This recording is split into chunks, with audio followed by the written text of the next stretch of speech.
ಮಹಾದೇವಿ ಅಮ್ಮ ಶ್ರೀ ಚಕ್ರವಾಸಿನಿ. ಬಂಗಾರಿ ಬಂಗಾರಿ ನಿನ್ನ ಹೊಡೆದವ್ರು ಯಾರು? ಹೆದರ್ಕೋಬೇಡ ಬಂಗಾರಿ, ನಿನ್ನ ಈ ದುಸ್ಥಿತಿಗೆ ಕಾರಣ ಯಾರು ಅಂತ ಹೇಳು. ಇದಕ್ಕೆಲ್ಲ ಕಾರಣ ನಿಮ್ಮ ದುಷ್ಟತನಗಳಿಂದಲೇ ನೀವು ಅಮ್ಮನವ್ರನ್ನ ದೂರ ಮಾಡ್ಕೊಂಡಿದ್ದೀರಿ. ಅಮ್ಮನವರು ಅಮ್ಮನವ್ರನ್ನ ಯಾವತ್ತೂ ನಾನು ಬಿಟ್ಟುಕೊಡೋದಿಲ್ಲ ದೇಶಿಕರೇ. ಆದ್ರೆ ನಿಮ್ಮ ಯಾವುದೇ ದುಷ್ಟ ಕೆಲಸಗಳಿಗೆ ಅವಳ ಬೆಂಬಲ ಇರೋದಿಲ್ಲ ಅನ್ನೋದು ಅಷ್ಟೇ ಸತ್ಯ ಶಾಸ್ತ್ರಿಗಳೇ. ಬೇಕಾಗಿಲ್ಲ, ಅವಳು ಬೆಂಬಲ ನನಗೆ ಬೇಕಾಗಿಲ್ಲ. ಅಮ್ಮನವ್ರಿಗಿಂತ ನಾನೇ ದೊಡ್ಡವನು. ಖಂಡಿತ ಹೌದು. ದೇವರಿಗಿಂತ ಭಕ್ತಾನೇ ಹೆಚ್ಚು. ಅಮ್ಮನವರಾಗಿದ್ದು ಈ ಭಕ್ತನಿಂದ. ಭಕ್ತಾನೆ ಇಲ್ದ ಮೇಲೆ ಅಮ್ಮನವ್ರಿಗೆ ಬೆಲೆ ಏನು? ನೋಡಿ ಶಾಸ್ತ್ರಿಗಳೇ, ಅಮ್ಮನವರು ಸರ್ವಶಕ್ತೆ, ಜಗನ್ಮಾತೆ ಆಕೆ. ನೀವು ಅವರ ಸನ್ನಿಧಾನದಲ್ಲಿ ಚಾಕರಿ ಮಾಡೋ ಒಬ್ಬ ಸಾಮಾನ್ಯ ನೌಕರ, ಒಬ್ಬ ಭಕ್ತ ಅಷ್ಟೇ. ಆ ತ್ರಿಪುರ ಸುಂದರಿಯನ್ನೇ ಮೀರಿಸಿದೋ ನಾನು ಅನ್ನೋ ನಿಮ್ಮ ಈ ಅಹಂಕಾರ ಖಂಡಿತ ಒಳ್ಳೇದಲ್ಲ. ಸತ್ತು ಬಿಟ್ರೆ ಮಾತಾಡ್ತಾನೆ ಇರ್ತೀರಲ್ಲ. ಶತ್ರು ಎಲ್ಲಿ ಅಂತ ಹುಡುಕೋ ಅಗತ್ಯನೇ ಇಲ್ಲ. ನನ್ನ ಹೆಗಲ ಮೇಲೆ ಕೂತಿದ್ರ. ನೋಡಿ ದೇಶಿಕರೇ, ನಿಮ್ಮ ಜೊತೆ ಚರ್ಚೆ ವ್ಯರ್ಥ. ನನ್ನ ಪಾಡಿಗೆ ನನ್ನ ಬಿಟ್ಟುಬಿಡಿ, ನಿಮ್ಮ ಪಾಡಿಗೆ ನೀವಿರಿ. ಅದು ನಿಮ್ಗೂ ಕ್ಷೇಮ, ನನಗೂ ಕ್ಷೇಮ. ಇನ್ನೊಂದು ಸಾರಿ ನನ್ನ ವಿರುದ್ಧ ಮಾತಾಡಿದ್ರೆ ಪರಿಣಾಮ ಚೆನ್ನಾಗಿರಲ್ಲ. ಓ, ನನ್ನ ಹೆದರಿಸ್ತಿದ್ದೀರಾ ನೀವು? ಯಾಕೆ? ಸತ್ಯನ ಎದುರಿಸೋ ಶಕ್ತಿ ನಿಮಗಿಲ್ವಾ? ನೀವೇನು ಮಾಡೋಕ್ಕಾಗಲ್ಲ ಶಾಸ್ತ್ರಿಗಳೇ. ನೀವು ಮಾಡ್ತಿರೋ ಅನ್ಯಾಯಕ್ಕೆ ಆ ಅಮ್ಮನವರೇ ತಕ್ಕ ಉತ್ತರ ಕೊಡ್ತಾರೆ. ನೋಡ್ತಾ ಇರಿ, ಆ ದಿನ ಬಂದೇ ಬರುತ್ತೆ.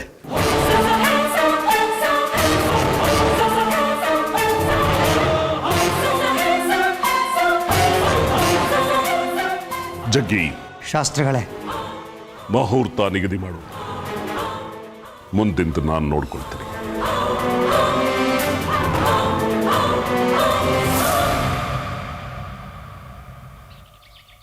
ಬಂಗಾರಿ, ನೀನು ಜಾಜಿನ ಬಿಟ್ಟು ಹೋದ್ಮೇಲೆ ಅವಳು ಎಷ್ಟು ನೋವು ಅನುಭವಿಸಿದ್ಲು, ಎಷ್ಟು ದುಃಖ ಅನುಭವಿಸಿದ್ಲು ಅನ್ನೋದನ್ನು ನಾವು ನೋಡಿದ್ದೀವಿ. ಅವಳಿಗೆ ನಿನ್ನ ಬಿಟ್ಟಿರೋಕ್ಕಾಗೋಲ್ಲ ಕಣೋ. ಇನ್ಯಾವತ್ತೂ ಅವಳನ್ನ ಬಿಟ್ಟು ಹೋಗಬೇಡ. ಅಮ್ಮ ಹೇಳಿದಾಗೆ ನಾನು ಇನ್ಮೇಲೆ ಎಷ್ಟು ಬೇಕೋ ಅಷ್ಟರಲ್ಲಿ ಇರ್ತೀನಿ. ನೀವಿಬ್ರು ಚೆನ್ನಾಗಿರ್ಬೇಕು ಕಣೋ. ನನಗೆ ಕೋಪ ಇದ್ದಿದ್ದು ಮಗುನ ಶಾಸ್ತ್ರಿಗಳು ಕೊಡೋ ವಿಚಾರದಲ್ಲಿ ಮಾತ್ರ. ಬೇರೆ ಯಾವ ಕೋಪ ಆಗಲಿ ಬೇಜಾರಾಗಲಿ ಇಲ್ಲ. ಎಲ್ಲರ ಮುಂದೆ ಶಾಸ್ತ್ರಿಗಳಿಗೆ ಮಗುನ ಕೊಡಲ್ಲ ಅಂತ ಜಾಜಿನೇ ಹೇಳಿದ್ಲಲ್ಲ. ನೀವೇನು ಚಿಂತೆ ಮಾಡಬೇಡಿ, ನಾವು ಚೆನ್ನಾಗಿರ್ತೀವಿ ಅಲ್ವೇನೆ ಜಾಜಿ? ನೀನು ಇಷ್ಟು ಹೇಳಿದ್ಯಲ್ಲ, ನನಗೀಗ ಸಮಾಧಾನ ಆಯ್ತು ಬಂಗಾರಿ. ನೋಡು, ಇನ್ಮೇಲೆ ನೀನು ಇವಳನ್ನ ಬಿಟ್ಟು ಎಲ್ಲೂ ಹೋಗಾಗಿಲ್ಲ. ಇನ್ಮೇಲೆ ಇವಳ ಜವಾಬ್ದಾರಿ ನಿಂದೆ. ನೀನೇ ಇವಳನ್ನ ನೋಡ್ಕೋಬೇಕು, ಸರಿನಾ? ಲೋ ಶೇಖ್ರಿ, ಏನು ಹಾಗ ಅವರಿಬ್ಬರನ್ನ ಬಾಯ್ ಬಿಟ್ಕೊಂಡು ನೋಡ್ತಿದ್ಯಾ? ಗಂಡ ಹೆಂಡ್ತಿರು ಬಹಳ ದಿವಸದ ಮೇಲೆ ಒಂದಾಗಿದ್ದಾರೆ. ಮಾತಾಡ್ಕೊಳ್ಳಿ, ನಡಿ ನಾವು ಹೋಗೋಣ.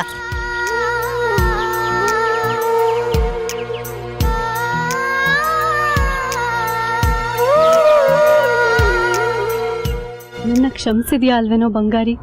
ಜಾಜಿ, ನಾನು ಸಿಟ್ಟಾಗಿದ್ದು ಒಂದೇ ಕಾರಣಕ್ಕೆ. ಅದು ಬಿಟ್ಟು ಬೇರೆ ಯಾವಾಗಾದರೂ ಸಿಟ್ಟು ಮಾಡ್ಕೊಂಡಿದ್ದೀನ? ನೀನು ನನ್ನ ಜೀವ ಕಣೆ. ನೀನು ಬಿಟ್ಟು ನಾನು ಹೇಗಿರಲಿ? ನಿನ್ನನ್ನು ಅರ್ಥನೇ ಮಾಡ್ಕೊಂಡಿರ್ಲಿಲ್ವಲ್ಲೋ ನಾನು.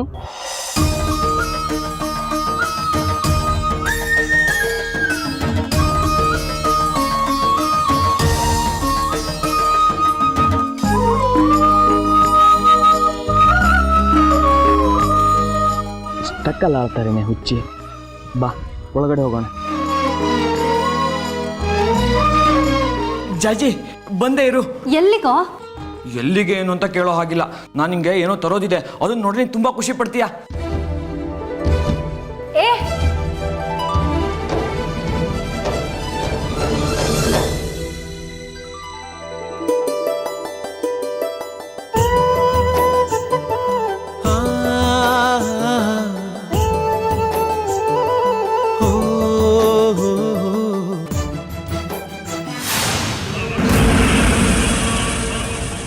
ಇವನೇ ಜಾಜಿ ಗಂಡನಾ?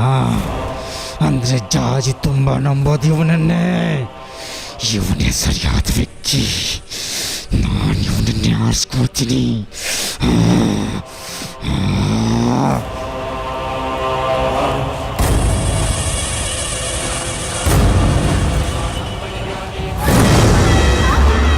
ಅವಳು ನನಗೆ ಜೀವಂತವಾಗಿ ಬೇಕು.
ಈಗೇನು ಮಾಡೋದು ಗುರುಗಳೇ?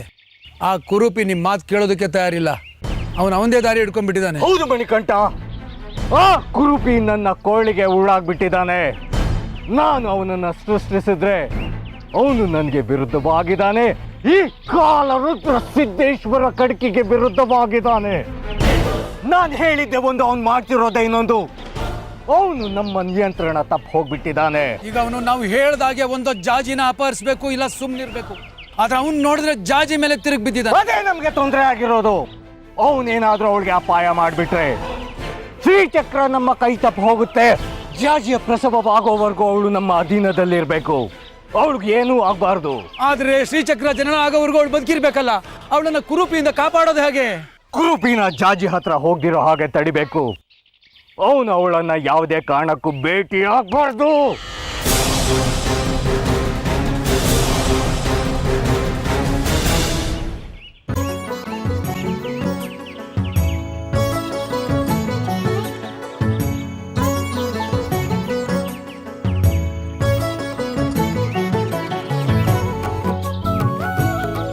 ಏನ್ ಬಂಗಾರಿ, ಯಾಕಡೆ?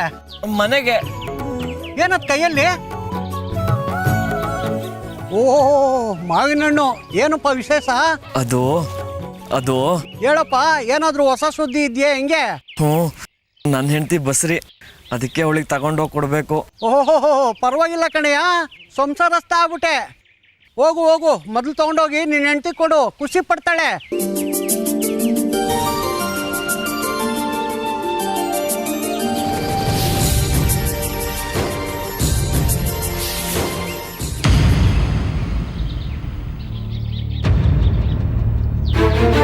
ಬಹಳ ಖುಷಿಲಿದೆಯಲ್ಲ ಪಾ, ಮಾಡ್ತೀನಿ.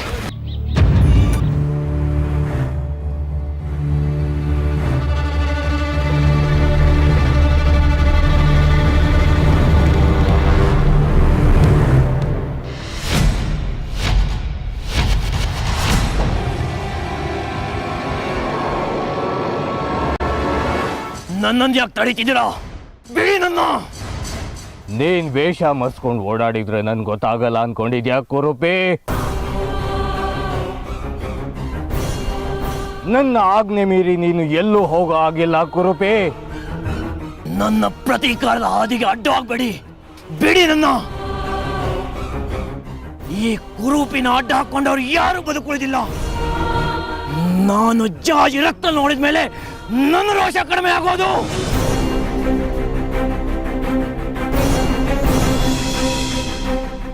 ಇಲ್ಲ, ಜಾಜಿನ ಕೊಲ್ಲೋದಕ್ಕೆ ನಾನು ನಿನಗೆ ಅನುಮತಿ ಕೊಡೋದಿಲ್ಲ.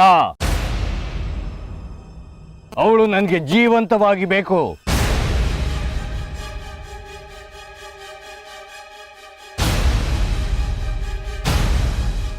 ಅವಳನ್ನ ಅಪಹರಿಸೋದಕ್ಕೆ ಮಾತ್ರ ನಾನು ನಿನ್ನನ್ನು ಕಳಿಸಿದ್ದು. ನೀನು ಅಷ್ಟು ಮಾಡಿದ್ರೆ ಸಾಕು. ಅವಳಿಗೆ 9 ತಿಂಗಳು ತುಂಬೋ ತನಕ ಅವಳ ಒಂದು ಕೂದಲು ಕೊಂಕದಂತೆ ನೋಡ್ಕೋಬೇಕು. ಇಲ್ಲ, ಆ ಜಾಜಿ ಸಾವು ನನ್ನ ಕೈಯಲ್ಲೇ. ಬೇಡ ಕುರುಪಿ, ನಾನು ನಿನ್ನನ್ನು ಕರೆಸಿದ್ದು ಅದಕ್ಕಲ್ಲ. ಅವಳನ್ನ ಕೊಲ್ಲೋದಕ್ಕೆ ನಿಂಗೆ ಯಾವುದೇ ರೀತಿ ಹಕ್ಕಿಲ್ಲ.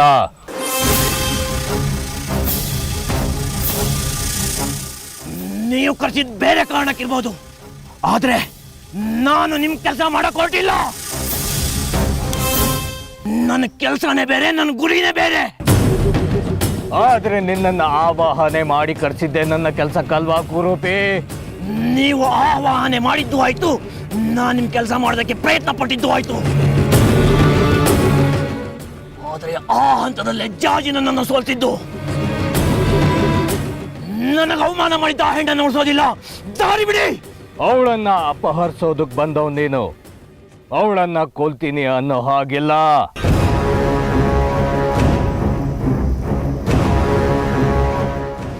ನಂಗೆ ನಿಮ್ ಕೆಲಸಕ್ಕಿಂತ ನನ್ನ ಕೆಲಸ ಮುಖ್ಯ. ನನ್ನ ಅಹಮ್ಮಿಗೆ ಪೆಟ್ಟು ಕೊಟ್ಟಿದ್ದಾಳೆ ಜಾಜಿ. ವೈಯಕ್ತಿಕವಾಗಿ ಸವಾಲಿಸ್ತಿದ್ದಾಳೆ. ಅವಳನ್ನ ಸೋಲ್ಸೋವರೆಗೂ ನಂಗೆ ಸಮಾಧಾನವಿಲ್ಲ.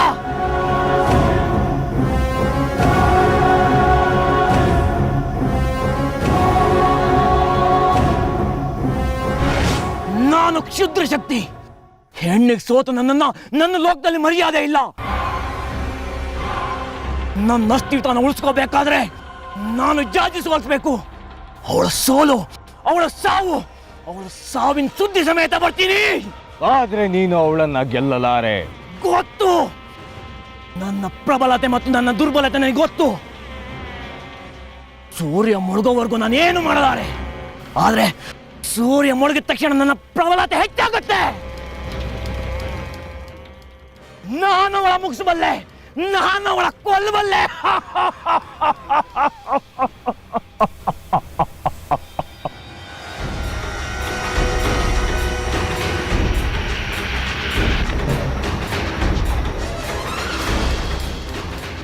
ಏನ್ ಗುರುಗಳ ನಾವು ಎಚ್ಚರ ತಪ್ಪಿದ್ರೆ ಅಪಾಯ ಆಗುತ್ತೆ. ನಾವು ಎಚ್ಚರ ತಪ್ಪಾರ್ದು. ಕುರುಪಿ ಕೈಗೆ ಜಾಜಿ ಸಿಗ್ಬಾರ್ದು.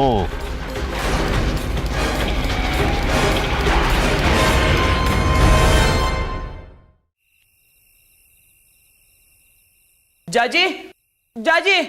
ಹೇ, ಏನೋ ಅದು? ಏನು ಇಲ್ಲ. ಜಾಜಿಯಲ್ಲಿ ಮೊದಲು ಅದ್ರಲ್ಲಿ ಏನಿದೆ ಅಂತ ಹೇಳು, ಆಮೇಲೆ ಜಾಜಿ ಎಲ್ಲಿದ್ದಾಳೆ ಅಂತ ಹೇಳ್ತೀನಿ. ಏನು ಇಲ್ಲ. ತೋರ್ಸೋ ಇಲ್ಲಿ. ಮಾವಿನ ಹಣ್ಣು. ಲೋ, ಬಸ್ರಿ ಹೆಣ್ಮಕ್ಳಿಗೆ ಮಾವಿನ ಕಾಯಿ ತರ್ತಾರೆ. ಮಾವಿನ ಹಣ್ಣಲ್ಲ ಕಣೋ, ದಡ್ಡ. ಹೌದಾ? ಹೌದು ಕಣೋ. ಹೋಗ್ಲಿ ಬಿಡು, ನಿನಗೆ ಇಷ್ಟ ಆದ್ರೆ ಜವಾಬ್ದಾರಿ ಬಂತಲ್ಲ, ಅಷ್ಟೇ ಸಾಕು. ಜಾಜಿ, ಲೇ ಜಾಜಿ, ಬೇಗ ಬಾರೆ ಇಲ್ಲಿ. ನಿನ್ ಗಂಡ ನಿನ್ಗಿಂತ ಏನ್ ತಂದಿದ್ದಾನೆ ನೋಡ್ಬಾ.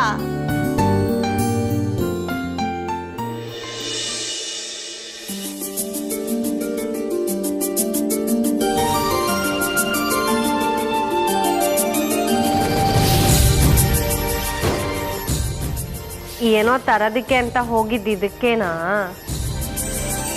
ಮೊದ್ಲು ತಗೊಳ್ಳೆ, ಆಮೇಲೆ ಮಾತು. ಪಾಪ, ನಿನಗೋಸ್ಕರ ಅವನು ಎಲ್ಲಿಂದನೋ ತಂದಿದ್ದಾನೆ. ಹೆಂಡತಿ ಅಂದ್ರೆ ಅದೆಷ್ಟು ಪ್ರೀತಿನೋ ನಿನಗೆ. ಪುಣ್ಯ ಮಾಡಿದೆ ಕಣೆ ಜಾಜಿ ನೀನು ಇಂಥ ಗಂಡನ್ ಪಡೆಯೋಕೆ. ನೀವ್ ಹೀಗೆಲ್ಲ ಹೊಗಳಿ ಅವನನ್ನ ಅಟ್ಟಕ್ಕೆ ಏರಿಸ್ಬೇಡಿ. ಅವನು ಪುಣ್ಯ ಮಾಡಿದ್ದಾನೆ ನನ್ನಂತ ಹೆಂಡ್ತಿನ ಪಡಿಯೋದಕ್ಕೆ. ಇಬ್ರು ಪುಣ್ಯವಂತರು, ಸರಿನಾ? ಮೊದ್ಲು ತಗೊಳ್ಳೆ, ಪಾಪ ಎಷ್ಟೊಂದು ಆಸೆ ಪಟ್ಟು ತಂದಿದ್ದಾನೆ.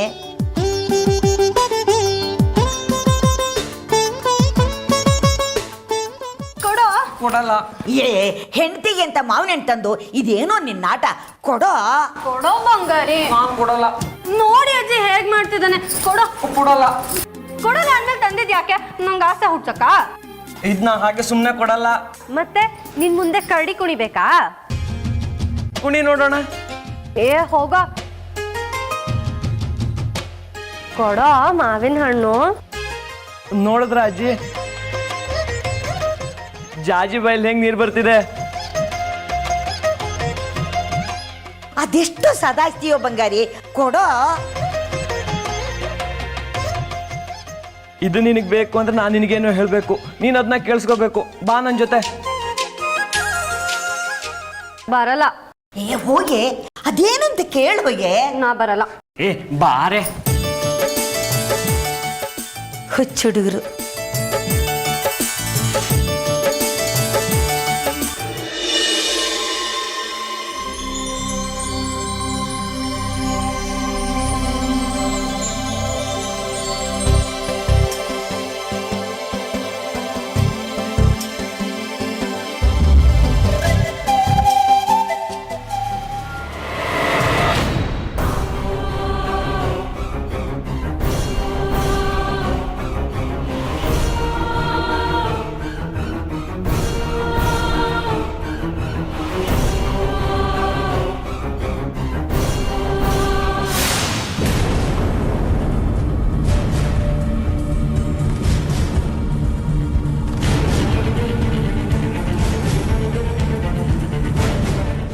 ಇದಕ್ಕೆಲ್ಲ ಕಾರಣ ವಿರೂಪಾಕ್ಷ ಶಾಸ್ತ್ರಿಗಳು. ತುಂಬ ಮೆರಿತಾ ಇದೆಯಲ್ಲ, ನಮ್ಮ ಶಾಸ್ತ್ರಗಳ ವಿರುದ್ಧನೇ ಮಾತಾಡ್ತೀಯ. ಅದಕ್ಕೆ ಎತ್ತಕೊಂಬಂದಿರೋದು. ಇವತ್ತೈತೆ ನಿನಗೆ ಮಾರಿ ಹಬ್ಬ.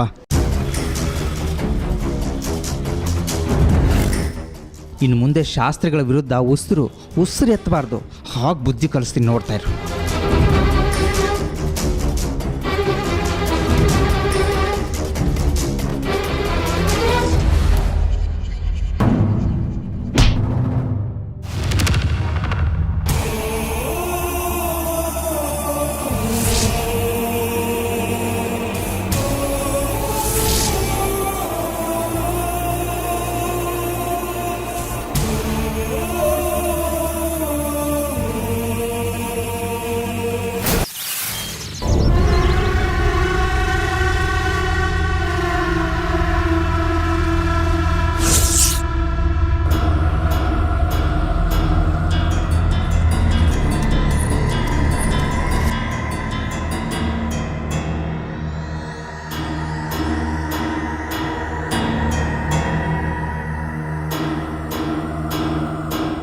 ಏನೋ ಅದು ಅವ್ರ ಮುಂದೆ ಹೇಳ್ದೆ ಕೋಣೆಯಲ್ಲಿ ಕರ್ಕೊಂಡು ಬಂದು ಮಾತಾಡೋ ಅಂಥದ್ದೇನು?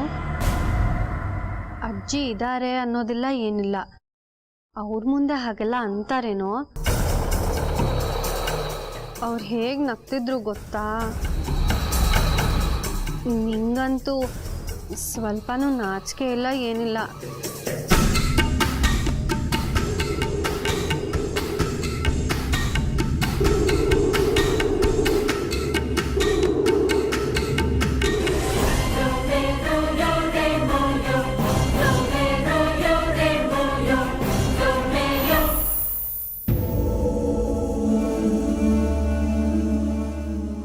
ಏನೋ ಹೇಳಬೇಕು ಅಂತಿದ್ಯಲ್ಲ, ಏನದು?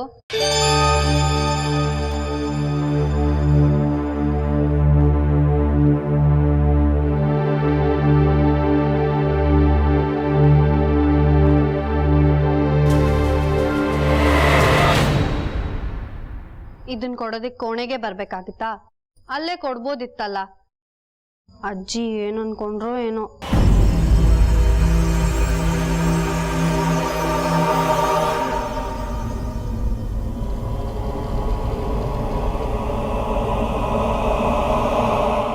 ಎಷ್ಟು ಒಳ್ಳೆ ಹಣ್ಣುಗಳು ತಂದಿದ್ಯೋ. ಪರಿಮಳನೇ ಎಷ್ಟು ಚೆನ್ನಾಗಿದೆ ಗೊತ್ತಾ? ನಿಂಗೂ ಬೇಕಾ? ತಗೊಳ್ಳೋ, ನೀನು ತಿನ್ನು. ನಾನೇನು ಅಷ್ಟೊಂದು ಹಣ್ಣುಗಳನ್ನ ಒಬ್ಳೆ ತಿಂತೀನಾ? ತಿನ್ನೋ.